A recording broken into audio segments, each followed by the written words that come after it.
Hello guys, कैसे हैं आप लोग। आशा करता हूँ आप लोग बहुत ही अच्छे होंगे। तो आज हम लोग स्टडी करने वाले हैं वैदिक सभ्यता का। और हमारा जो फोकस है वो हम लोग थोड़ा सा 12th क्लास के एनसीईआरटी के हिस्ट्री के सेकंड चैप्टर राजा किसान और नगर को लेकर चलेंगे। ये चैप्टर एनसीईआरटी के एस्पेक्ट से जितना महत्वपूर्ण है, आपके लिए एग्जामिनेशन के पॉइंट ऑफ व्यू से भी उतना ही ज़्यादा इम्पॉर्टेंट हो जाता है। तो इसमें हम लोग पूरे वैदिक सभ्यता का एक विस्तृत अध्ययन करने वाले हैं, देखने वाले हैं कि वैदिक सभ्यता में क्या थी, क्या खासियत थी और ये सभ्यता किस तरह फली फूली, इस सभ्यता में क्या परिवर्तन हुआ और इस सभ्यता ने समाज को कैसे एक नई रास्ता तय करने का नींव प्रदान किया। तो सारी चीज़ों को हम लोग एक साथ अध्ययन करने वाले हैं। इसको हम लोग थोड़ा सा अच्छी तरह से समझने वाले हैं इन डिटेल। सबसे पहले आप जान लीजिए कि हड़प्पा सभ्यता का जब पतन हो जाता है तो उसके बाद जो सभ्यता आई उसे हम लोग वैदिक सभ्यता के नाम से जानते हैं। वैदिक सभ्यता जो बना था वो आर्यों के द्वारा बनाया गया था। वैदिक सभ्यता एक ग्रामीण सभ्यता थी, जबकि हड़प्पा सभ्यता को नगरीय सभ्यता कहा गया है। अच्छा, अगर इसका काल कहें तो 1500 ईस्वी पूर्व से 600 ईस्वी पूर्व तक का जो काल है इसके लिए सबसे सटीक माना गया है। वैदिक काल में 4 वेदों की रचना हुई और वैदिक सभ्यता के बाद महाजनपद काल आया और इस समय एक नए नगरों का विकास हुआ। तो उसके बारे में हम लोग जानेंगे। पहले जान लीजिए कि वैदिक सभ्यता में 4 वेद कौन कौन से थे। तो ये 4 वेद थे ऋग्वेद, यजुर्वेद, सामवेद और अथर्ववेद। फिर से मैं रिपीट कर देता हूँ, इंपॉर्टेंट है, याद रखिएगा। ऋग्वेद, यजुर्वेद, सामवेद और अथर्ववेद। अब देखिए कुछ कुछ इंपॉर्टेंट टर्म हैं, उनको जानना बहुत ज़रूरी है। जैसे 6ठी शताब्दी ईसा पूर्व में जो परिवर्तन हुआ वो एक क्रांतिकारी परिवर्तन था। किस प्रकार से उस समय परिवर्तन होता है इस चीज़ को समझने की कोशिश करते हैं। तो प्रारंभिक भारतीय इतिहास में 6ठी शताब्दी ईस्वी पूर्व में एक अहम बदलावकारी परिवर्तन होता है। इस कारण जो होता है, आरंभिक राज्य व नगरों का विकास होता है। लोहे का प्रयोग काफ़ी अधिक मात्रा में बढ़ जाता है और सिक्कों का प्रचलन इसी काल में होता है।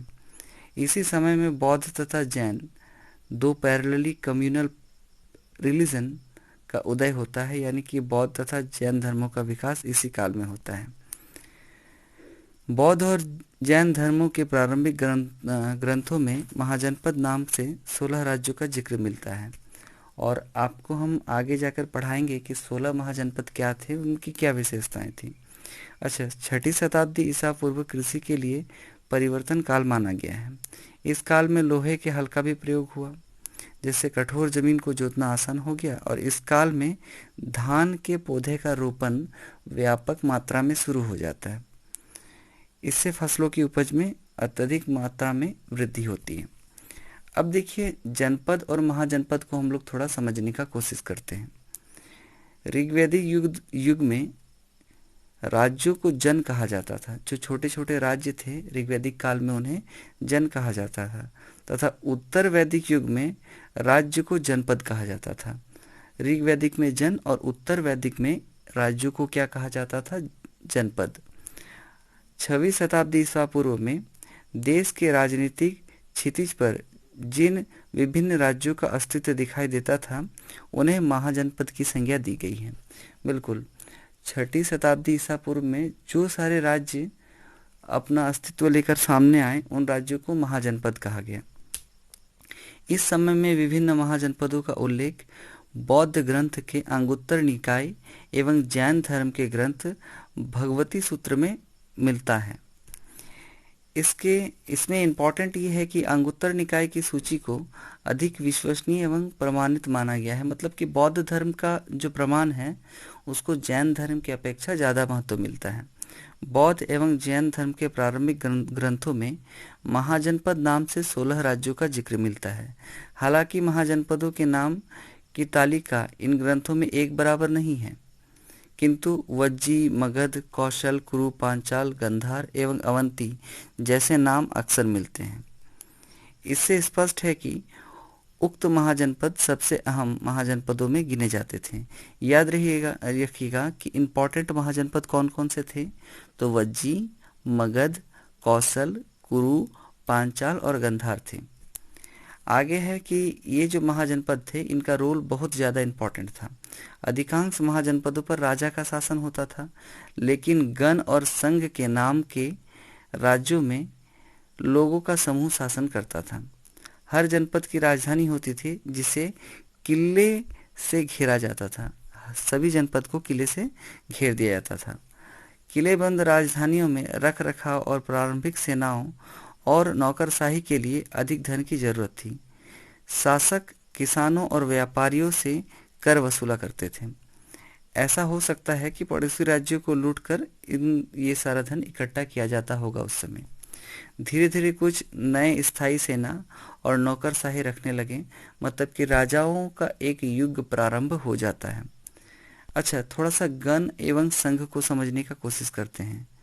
गण शब्द का जो प्रयोग है कई सदस्य वाले समूह के लिए किया गया है, जबकि संघ शब्द का प्रयोग किसी संगठन या सभा के लिए किया गया है। गण या संघ में कई शासक होते थे। कभी कभी लोग एक साथ शासन करते थे, कभी कभी कई लोग यहाँ पे एक साथ शासन करते थे गण या संघ में।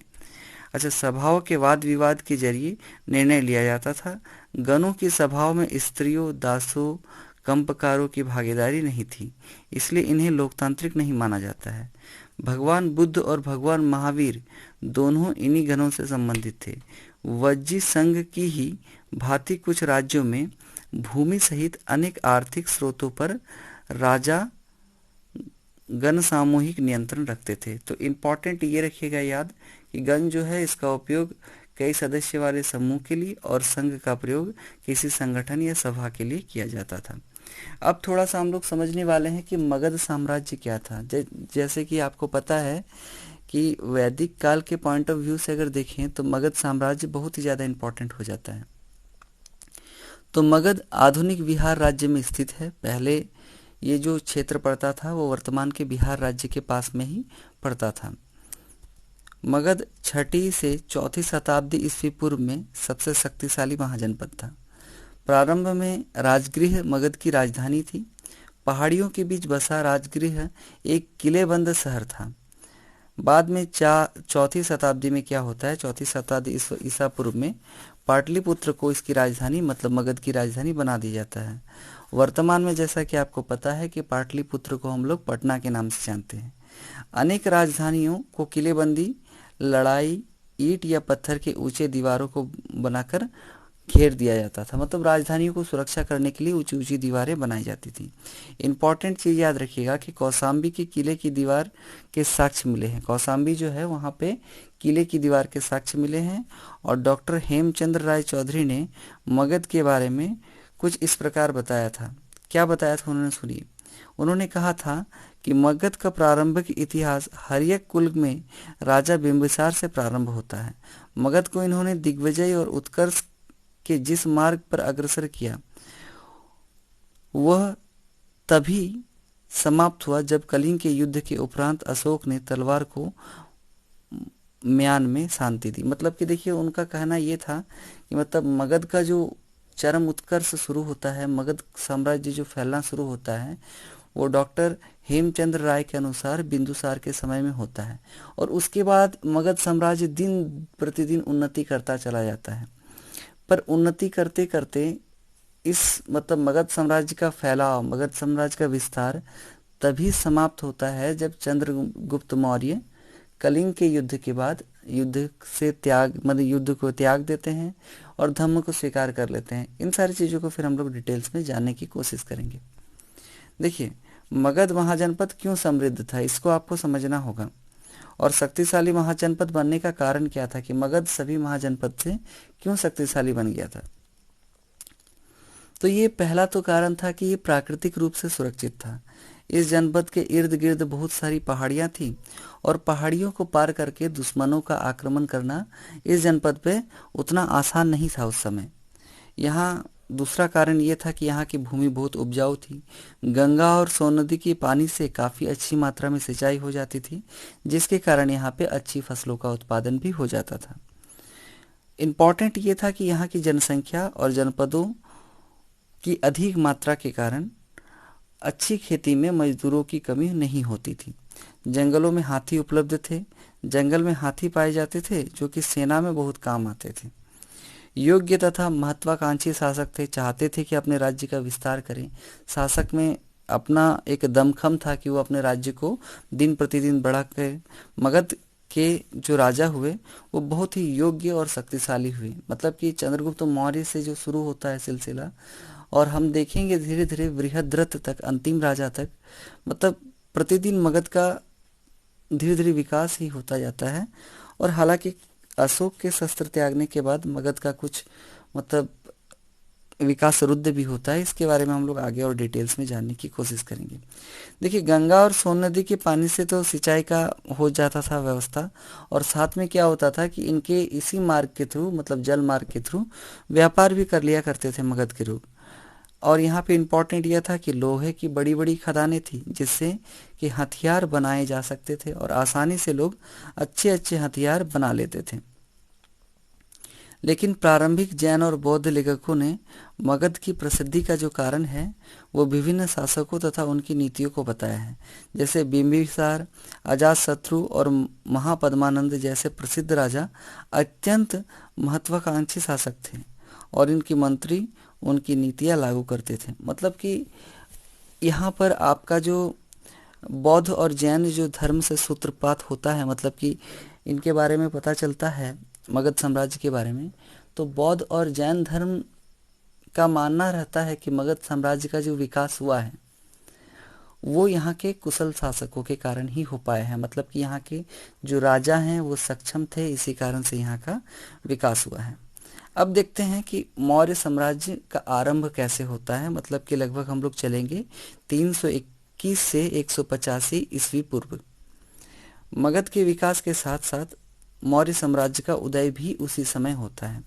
मौर्य साम्राज्य की स्थापना, जैसा कि आपको मैंने बताया, चंद्रगुप्त मौर्य ने 321 ईस्वी पूर्व की, जो कि पश्चिम में अफगानिस्तान और बलूचिस्तान तक फैला हुआ था। आप सोच सकते हैं कि जो मगध साम्राज्य था वो कितना बड़ा था, और चंद्रगुप्त मौर्य का जो साम्राज्य था वो पूरा मगध नहीं बल्कि इसके साथ साथ 4 महाजनपद मिलाकर था।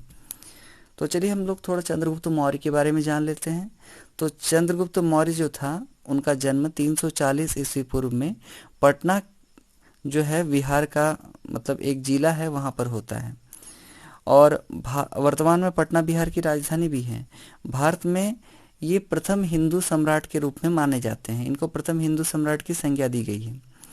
इन्होंने मौर्य साम्राज्य की स्थापना की थी। चंद्रगुप्त मौर्य के गुरु विष्णुगुप्त थे, जिन्हें चाणक्य और कौटिल्य नाम से भी जाना जाता था। अब चंद्रगुप्त के बारे में क्या क्या जानकारी मिली है, किन किन स्रोतों से जानकारी मिली है, उसके बारे में थोड़ा सा अध्ययन करने की कोशिश करते हैं। तो देखिएगा, यहाँ इम्पोर्टेंट है, पहले तो मूर्तिकला के माध्यम से चंद्रगुप्त मौर्य के बारे में जानकारी मिलती है, और उसके साथ साथ जो समकालीन रचनाएं थी, जैसे कि मेगास्थनीज द्वारा जो पुस्तक लिखी गई थी इंडिका, चंद्रगुप्त मौर्य के बारे में बताते हैं। और मेगास्थनीज कौन थे? तो ये एक यूनानी राजदूत थे जो चंद्रगुप्त मौर्य के दरबार में आए थे। अच्छा, अर्थशास्त्र जो कौटिल्य की एक पुस्तक है, इसमें भी मौर्य के शासनकाल की जानकारी मिलती है। इसके कुछ भागों की रचना कौटिल्य या चाणक्य ने की थी। इस पुस्तक से मौर्य शासकों के बारे में संपूर्ण विस्तृत जानकारी मिलती है। अच्छा, जैन तथा बौद्ध धर्म के ग्रंथों से भी मौर्य वंश की जानकारी मिली है।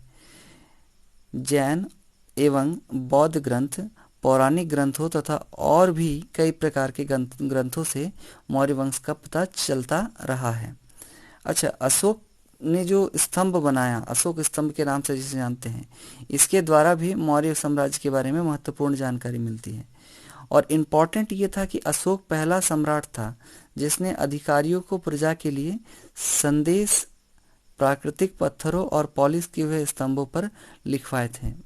बिल्कुल, मतलब अशोक चाहते थे कि हमारे जो वंश की ख्याति है, मौर्य वंश की ख्याति है, वो आने वाली पीढ़ियां इसको जाने, इसलिए उन्होंने शिलाओं पर लेख खुदवाया, ताम्रपत्रों का उपयोग किया, व्यापक तौर पे अपने राज्य का प्रचार प्रसार किया। अच्छा, मौर्य साम्राज्य में प्रशासन कैसा था, इसको थोड़ा सा समझने की कोशिश करते हैं। तो मौर्य साम्राज्य में राजनीति के 5 प्रमुख केंद्र थे। इम्पॉर्टेंट है, पहले तो जान लीजिए यहाँ की जो राजधानी थी वो पाटलिपुत्र थी, और 4 प्रांतीय केंद्र थे, जिसमें तक्षशिला, उज्जैनी, तोसली और सुवर्णगिरी थी। इन सब का उल्लेख अशोक के शिलालेखों में भी मिलता है। पश्चिम में पाक से आंध्र प्रदेश, उड़ीसा और उत्तराखंड तक हर स्थान पर एक जैसे संदेश उत्कीर्ण किए गए थे।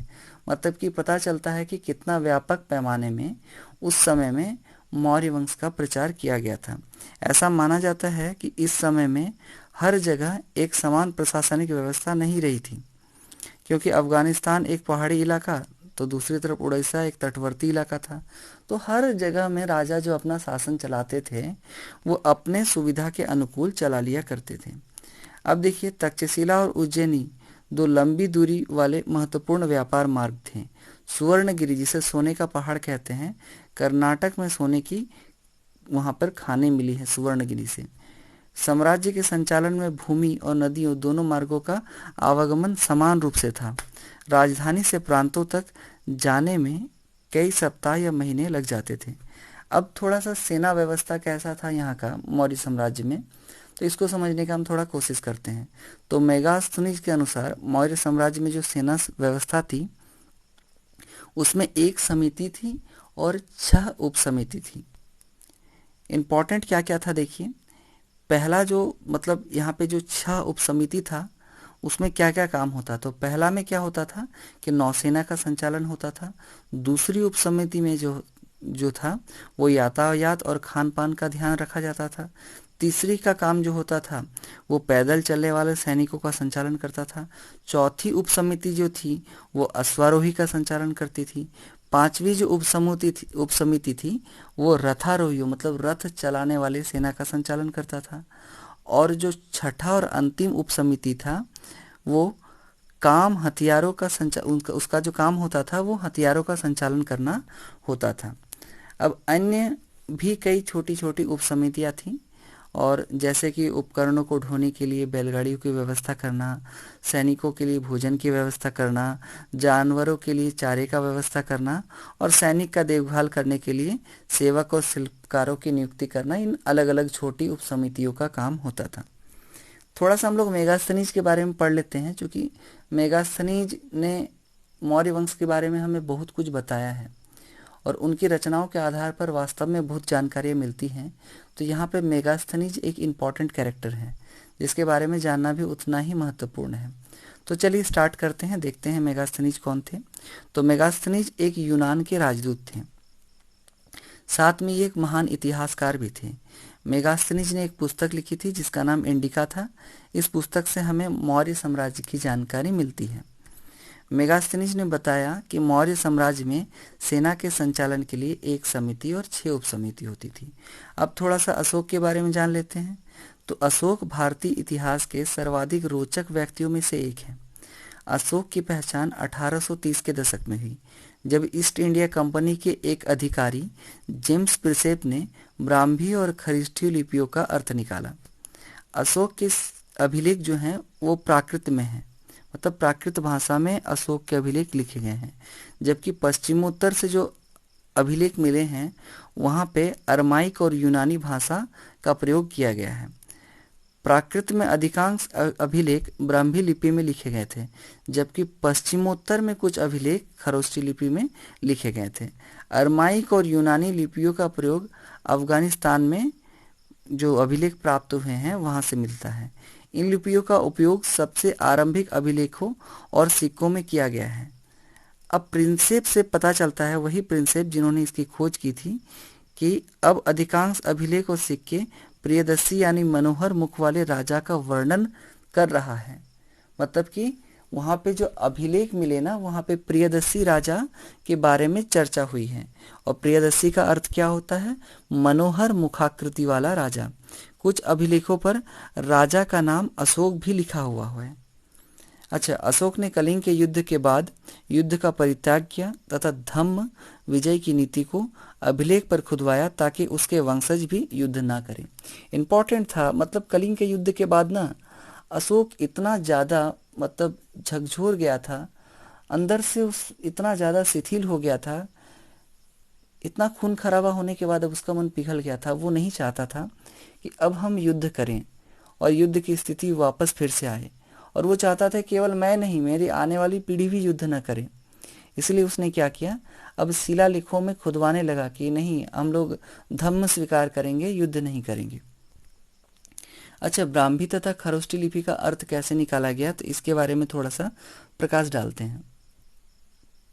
तो देखिए, 1830 में ईस्ट इंडिया कंपनी के एक अधिकारी होते हैं जिनका नाम होता है जेम्स प्रिसेप।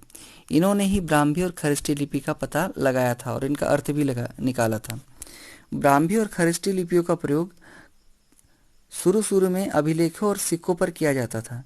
जेम्स प्रिसेप ने यह बताया, और उनकी बातों से पता भी चलता है कि ज़्यादातर अभिलेख और सिक्कों पर प्रियदर्शी राजा का वर्णन मिलता है। और जैसा कि मैंने पहले ही आपको बताया कि प्रियदर्शी का अर्थ होता है मनोहर मुखाकृति वाला राजा। चलिए, प्रियदर्शी के बारे में तो मैंने आपको बता दिया। अब खरोष्टी लिपि को कैसे पढ़ा गया, तो पश्चिमोत्तर में पाए गए अभिलेखों में खरोष्टी लिपि का उपयोग किया गया था। इस क्षेत्र में हिंदू यूनानी शासक शासन करते थे और उनके द्वारा बनवाए गए सिक्कों से खरोष्टी लिपि के बारे में जानकारी मिलती है। उनके द्वारा बनाए गए सिक्कों में राजाओं के नाम यूनानी और खरोष्टी दोनों ही भाषा में लिखे गए हैं। यूनानी भाषा पढ़ने वाले यूरोपीय विद्वानों में अक्षरों का मेल उनकी भाषा से मिलता है। मतलब कि उस समय जो खरोष्टी लिपि थी वो यूनानी हिंदी का एक सम्मिलित रूप के टाइप का कोई भाषा रहा होगा। अच्छा, ब्राह्मी लिपि को कैसे पढ़ा गया, तो ब्राह्मी काफ़ी प्राचीन लिपि है। आज हम लगभग भारत में जितनी भी भाषाएं पढ़ते हैं उनकी जड़ कहीं ना कहीं ब्राह्मी लिपि है। 18वीं सदी में यूरोपीय विद्वान ने भारत के पंडितों की मदद से बंगाली और देवनागरी लिपि में बहुत सारी पांडुलिपियां पढ़ी और अक्षरों की पहचान इसी समय की गई। कई दशकों के बाद जेम्स प्रिसेप ने अशोक के समय के ब्राह्मी लिपि यानी कि 1838 में इसका अर्थ निकाला। अच्छा, सिक्के किस प्रकार के होते थे मौर्य शासन में, यह भी बहुत इंपॉर्टेंट है, बार बार रिपीटेडली इससे क्वेश्चन पूछ लिया गया था। तो आप देखिए कि व्यापार करने के लिए सिक्कों का प्रयोग करते थे यहाँ के लोग। चांदी और तांबे के आहत सिक्के जो कि छठी शताब्दी ईसा पूर्व में सबसे अधिक प्रयोग किए गए थे। जिस समय खुदाई की जा रही थी तब ये चांदी के सिक्के प्राप्त हुए थे। इन सिक्कों को राजा ने जारी किया था, या ऐसा भी हो सकता है कि कुछ अमीर व्यापारियों द्वारा भी सिक्कों को जारी किया गया होगा। अशोक के नाम और चित्र के साथ सबसे पहले सिक्के हिंदू यूनानी शासकों ने जारी किए थे। अच्छा, सोने के सिक्के सबसे पहले कुषाण राजाओं ने जारी किए थे और इन सिक्कों का वजन और आकार उस समय के रोमन सिक्कों के जैसा ही हुआ करता था। अगर हम बात करें पंजाब और हरियाणा की, तो पंजाब और हरियाणा जैसे क्षेत्र में यौधेय शासकों ने तांबे के सिक्के जारी किए थे जो कि हजारों की संख्या में वहां से मिले हैं। मतलब कि वहां पे जो सिक्के जारी किए गए वो तांबे के सिक्के जारी किए गए और जो वहां पे हजारों की संख्या में प्राप्त हुए हैं। सोने के सबसे बेहतरीन सिक्के गुप्त शासक ने जारी किए थे। अब थोड़ा कलिंग के युद्ध पर प्रकाश डालते हैं। अशोक की राज्यारोहण मतलब राज्याभिषेक से 8 वर्ष पश्चात 261 ईस्वी पूर्व में अशोक का कलिंग से युद्ध होता है। बाद में यह घटना इस प्रकार घटित होती है कि इस युद्ध से अशोक के मन में एक विराट परिवर्तन आता है। प्लिनी के अनुसार कलिंग की सेना के पास लगभग 6000 पैदल, 1000 घुड़सवार और 700 हाथी थे। अशोक की सेना अधिक शक्तिशाली थी, विशाल सेना, विराट सेना थी अशोक की। कलिंग के शासक ने वीरता से अशोक का सामना किया, परंतु लंबे समय युद्ध करने के बाद वो पराजित हो गया और लगभग उसकी सेना से 1.5 लाख सैनिक युद्ध में बंदी बना लिए गए। इतना ज्यादा खून खराबा हुआ कि लाखों लोग भय से मर गए यहाँ पर, मतलब इतनी ज्यादा मृत्यु हो गई लोगों की। डॉक्टर हेमचंद्र चौधरी के अनुसार मगध सम्राट बनने के बाद अशोक का यह पहला और अंतिम युद्ध था। इस युद्ध में अशोक के जीवन में अभूतपूर्व परिवर्तन आया। इसके साथ ही उसने प्रतिज्ञा की कि कभी और वो युद्ध नहीं करेगा और शस्त्र का त्याग कर देगा। और आगे चलकर ऐसा ही होता है, वो शस्त्र का त्याग भी करते हैं और युद्ध को समाप्त करके धम्म स्वीकार कर लेते हैं। अब अशोक किस प्रकार से अपने शासन को चलाते थे, अशोक के राजत्व सिद्धांत को थोड़ा सा समझने की कोशिश करेंगे। तो यहाँ पे देखिए, कलिंग के युद्ध के पश्चात अशोक ने शांति व मैत्री की नीति अपनाई। इसके बाद अशोक ने दो आदेश जारी किए जो कि धौली और जोगढ़ नामक स्थान पर सुरक्षित हैं। कहाँ पर? धौली और जोगढ़। इन आदेशों में लिखा है कि सम्राट अशोक का आदेश ही कि प्रजा के साथ पुत्रवत व्यवहार हो, जनता को प्यार किया जाए, अकारण लोगों को कारावास या दंड या यातना न दी जाए और जनता के साथ न्याय किया जाए। मतलब इस प्रकार के विचारों के साथ अशोक अब धम्म की ओर बढ़ रहे थे। अब धम्म क्या है जी? तो याद रखिएगा कि धम्म एक नियमावली है जो अशोक ने अपनी अभिलेखों के माध्यम से प्रचार की थी। इसमें क्या क्या इंपॉर्टेंट था? तो इसमें इंपॉर्टेंट था कि अगर आप धम्म को स्वीकार करते हैं तो अपने से बड़ों का आदर कीजिए, सन्यासी और ब्राह्मणों के प्रति उदारता रखिए, सेवक और दास के प्रति उदार बन जाइए और दूसरे धर्मों का भी समान रूप से सम्मान कीजिए, उनकी परंपराओं का आदर कीजिए। अब अशोक ने जो धम्म चलाए उसमें क्या क्या होता है देखिए। धम्म के माध्यम से लोगों के जीवन में इस संसार और उसके बाद के संसार में अच्छा रहेगा, ऐसी कल्पनाओं के साथ अशोक इस धम्म को चलाते हैं। मतलब जीते जी आपको खुशी मिलेगी अगर आप धम्म स्वीकार करते हैं, और मरने के बाद भी आपके जीवन में अत्यंत खुशियां मिलेगी अगर आप धम्म को स्वीकार कर लेते हैं। अशोक का व्यक्तिगत जो धर्म रहता है वो बौद्ध धर्म रहता है। उसने अपने धर्म को किसी धर्म पर थोपने का प्रयास नहीं किया, बौद्ध धर्म को ज़्यादा प्रचार करने का कोशिश नहीं किया। उसने कभी भी बौद्ध धर्म के तात्विक सिद्धांतों, चार अर्थ सत्य या अष्टांगिक मार्ग का प्रचार नहीं किया। उन्होंने कहा कि सभी धर्म समान हैं, आपको जो धर्म अच्छा लगता है आप कीजिए, पर धम्म के विचार को जरूर अपने साथ में रखिए। आगे अशोक ने धम्म के प्रचार के लिए अगर क्या क्या किया, तो इम्पॉर्टेंट यह था कि धम्म के प्रचार के लिए उन्होंने अधिकारियों की नियुक्ति की, जिसे धम्म महात्मा कहा जाता था। उसके 13वें शिलालेख में लिखा है कि मैंने सभी धार्मिक मतों के लिए धम्म महात्मा नियुक्त किए हैं। वे सभी धर्मों के धार्मिक संप्रदायों को देखभाल करेंगे। वह अधिकारी अलग अलग जगहों पर आते जाते रहते थे उस समय और धम्म का प्रचार किया करते थे। उनके प्रचार कार्य में उनको अशोक द्वारा वेतन भी दिया जाता था। उनका काम स्वामी, दास, धनी, गरीब, वृद्ध, युवाओं के सांसारिक और आकस्मिक आवश्यकताओं को पूरा करना होता था। अशोक के धम्म की क्या क्या मुख्य विशेषताएं थी? तो पहली, नैतिक जीवन व्यतीत करना, मतलब इसके अनुसार मनुष्य को सामान्य और सदाचार का जीवन जीना है। वासनाओं पर नियंत्रित करना है, अर्थात कि मतलब कि बाहरी आडंबर और अपने वासनाओं पर कंट्रोल कर लेना है, मतलब पूरी तरह से नियंत्रण स्थापित कर लेना है अपनी वासनाओं पर। दूसरे धर्मों का सम्मान करना है, समान रूप से अपने धर्म के समान सोचना है, जीव जंतुओं को क्षति नहीं पहुंचाना है, सबके प्रति दयालु भाव रखना है और सभी का आदर करना है। यही धम्म के मुख्य विचार थे। तो आपको अब समझ में आ गया होगा कि अशोक ने धम्म क्यों चलाया और इसके पीछे उनका क्या उद्देश्य रहा होगा। अब मौर्य साम्राज्य की सामाजिक, आर्थिक और सांस्कृतिक स्थिति के बारे में थोड़ा सा हम लोग अध्ययन करेंगे।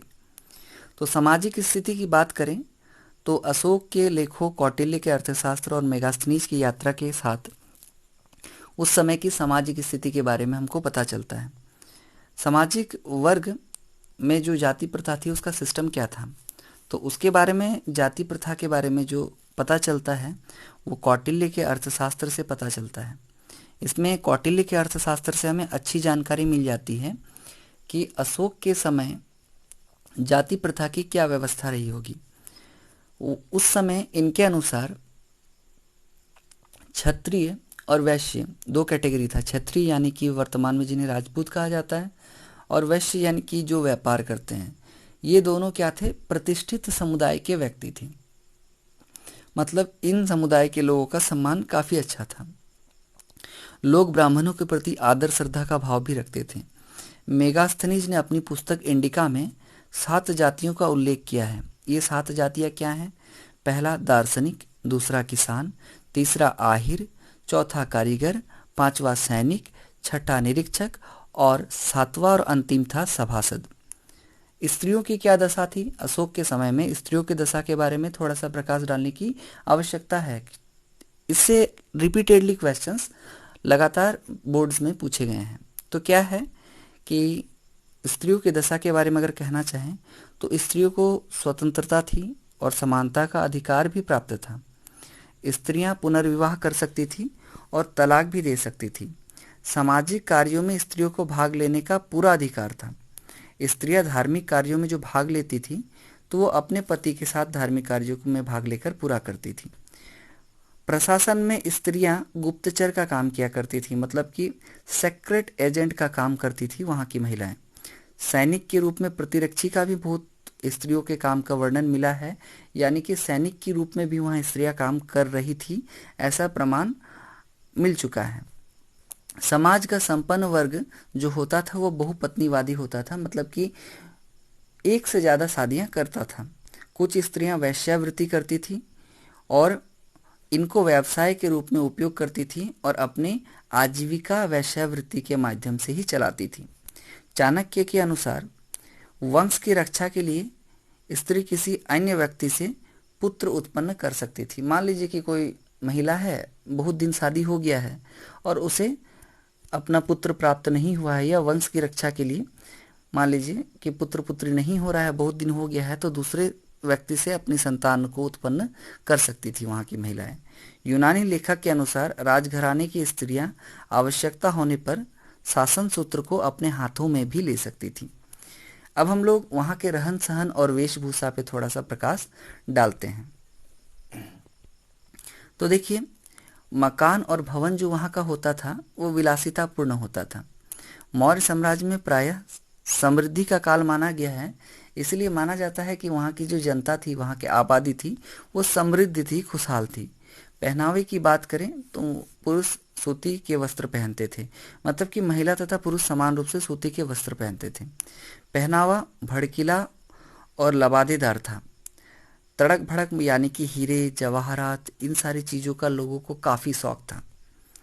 भोजन की बात करें, वहाँ पे भोजन किस प्रकार का था, तो दूध, दही, घी, जौ, चावल ये मुख्य भोजन थे। कुछ लोग मांस और शराब का सेवन भी करते थे। भोजन स्वादिष्ट बनाया जाता था, ऐसा माना गया है। बौद्ध धर्म के प्रवाह में आने के पश्चात मांस का सेवन बंद कर दिया जाता था अशोक के समय में। मेगास्थनीज लिखते हैं कि जब भारतीय लोग भोजन करने बैठते थे तो प्रत्येक सदस्य के सामने तिपाई आकार के मेज रख दिए जाते थे, जिसके ऊपर सोने के प्याले में सबसे पहले उबले हुए चावल और उसके बाद पकवान परोसे जाते थे। मनोरंजन के लिए क्या क्या यूज़ करते थे ये लोग, तो नृत्य, संगीत, गायन, नट, घुड़दौड़, पशुओं का युद्ध, नौकायान, जुआ, धनुर्विद्या, ये सब मतलब मनोरंजन के लिए करते थे। इनमें से गायन जो होता था, घुड़दौड़ जो होता था, नौकायान होता था और जुआ जो होता था, ये सारा प्रमुख था। चलिए आर्थिक जीवन पे थोड़ा सा प्रकाश डालने की कोशिश करेंगे, क्योंकि अब हम लोग का जो क्लास है लगभग एंड की ओर आ चुका है।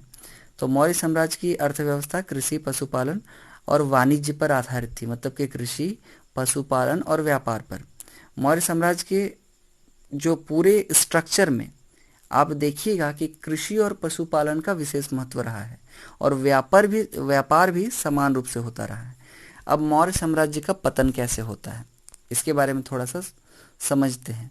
तो निर्बल एवं अयोग्य उत्तराधिकारी होने के कारण मौर्य साम्राज्य का पतन स्टार्ट होता है। मतलब कि जैसे ही अशोक अपना अस्त्र शस्त्र त्याग देते हैं, धम्म स्वीकार कर लेते हैं, इसकी पतन का रास्ता वहीं से खुल जाता है, क्योंकि इसके बाद जो केंद्रीय शासन होता है वो निर्बल हो जाता है, साम्राज्य का प्रशासन घटने लगता है, प्रांतीय शासकों का अत्याचार बढ़ जाता है, अत्याचारी शासक का उदय हो जाता है, दरबार में षड्यंत्र होने लगता है। और आर्थिक कारण भी थे कुछ, क्योंकि जब षड्यंत्र होता है तो राजकोष धीरे धीरे खाली होने लगता है।